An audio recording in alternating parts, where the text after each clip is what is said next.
Yes, indeed it is time for the Australian Rock Show. G'day everyone and welcome to episode number 54 of the Australian Rock Show. My name is Dennis Gray from the Rockin' and Rollin' Gray Brothers.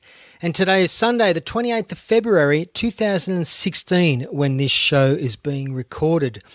Yep, I got my act together and have managed to rip out another show quite soon after last weekend's. As previously mentioned, I have done somewhat of a plan for each show from now on, comprising new releases, news, gig dates, and a couple of other cool segments, which I think everyone is going to enjoy.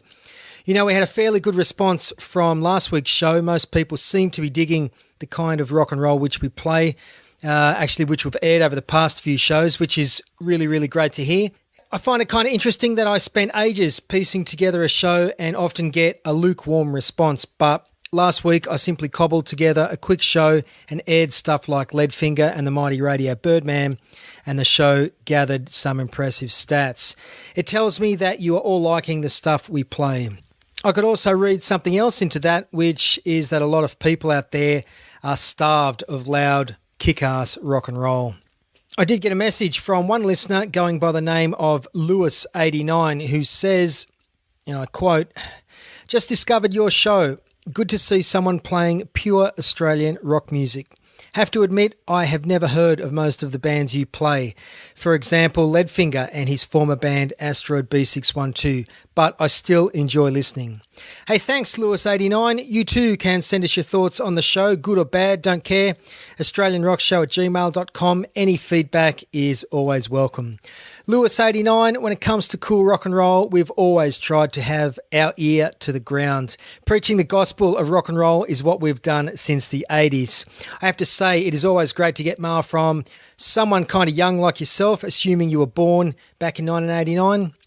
Actually, 89, Raiders beat the Tigers in one hell of a grand final that year at the Sydney Football Stadium. A game I attended, by the way. Steve Jackson, what a try. What a try. Footy equals rock. Hey, I'd better stop there as I'm encroaching on Steve Mascord's turf.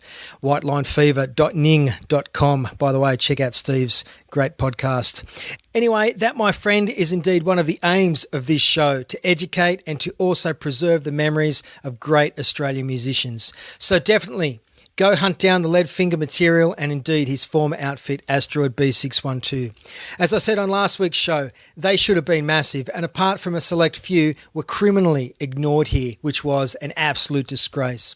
Lewis89, if I have to be your rock and roll teacher, so be it. Gone but never forgotten, here are Sydney's Asteroid B-612 with Straight Back to You.